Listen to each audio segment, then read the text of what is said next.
Isang gabi, Belalafi na pumasok sa isang bar. Nilapitan siya ng bartender na nasa edad 35 years old at tinanong kung ano ang kanyang order. Bigyan mo nga ako ng isang baso ng 21 years old na whiskey.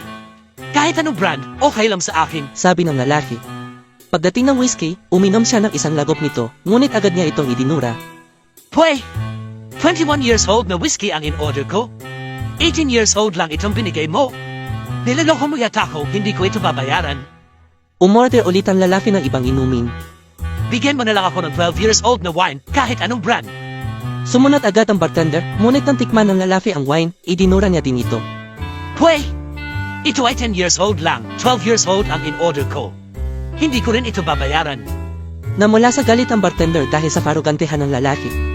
Umalis siya ng ilang minuto at pabalik ay may dala na siya na isa pang basong inumin at sinabi, Bossing, may nagpapabigay sa'yo ng drinks na to. Tropa mo daw siya noong college. Sigurado daw na magugustuhan mo to dahil mas matanda pa to kaysa sa whiskey at wine na in-order nyo kanina. Agad na kinuha ng lalaki ang baso at uminom ng isang lago. Subalit muli niya itong idinura at sumagot, Ano ka ng po? Lasang ihito ng isang 25 years old na lalaki. Sino nabigay sa'yo nito? Loko yun ha? tanong ng lalaki. Bossing, wala na. Umalis na yata. Parang nagmamadali kanina eh. Akala ko nga kakilala mo eh. Isang araw sa opisina, inutusan ng boss ang isang bagong empleyado para magpa-xerox ng dokumento. Psst! Paki-xerox mo nga ito, pakiingatan lang at napakahalaga ng mga dokumento na to.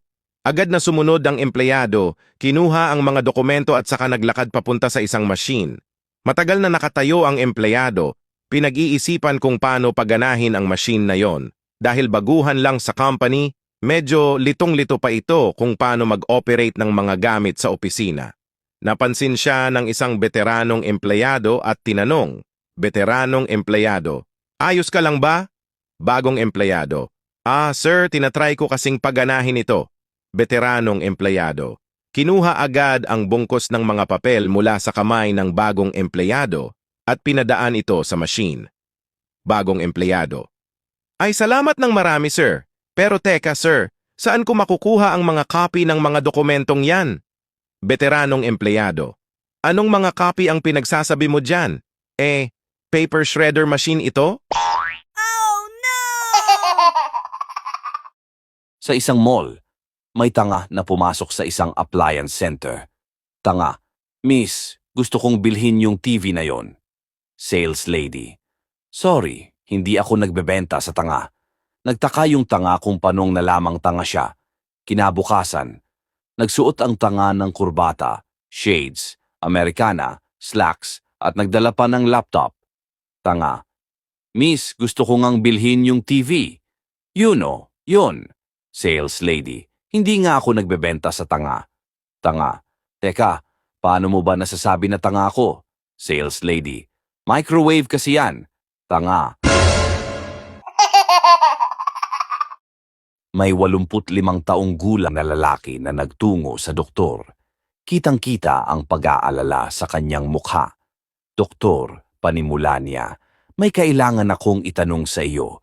Nagpakasal ako sa isang 18 taong gulang na babae at nabuntis siya. Paano nangyari iyon sa edad kong ito? Ngumiti ang doktor at sinabi, Lolo, may ikukuwento ako sa iyo. May kilala akong matandang lalaki, kasing edad mo lang siguro. Mahilig siyang mangaso sa gubat. Isang araw, nagpunta siya sa gubat para mangaso, pero dahil sa katandaan at pagmamadali, payong ang nadampot niya imbes na baril.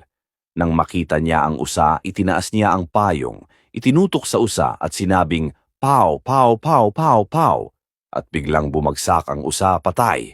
Nagtaka ang lolo at nagtanong, Dok, paano namang mamamatay ng ganun-ganun lang kung payong lang ang gamit ng lalaki sa kwento mo?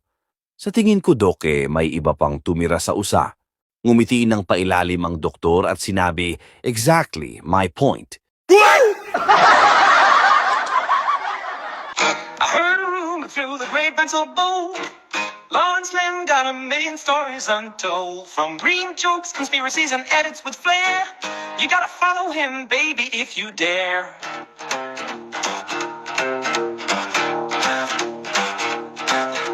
Your feed feels empty without his magic touch. He got the blues and the laughs that you crave so much. With a click and a follow, you'll find some relief. Lawrence Lim's social media, a digital belief.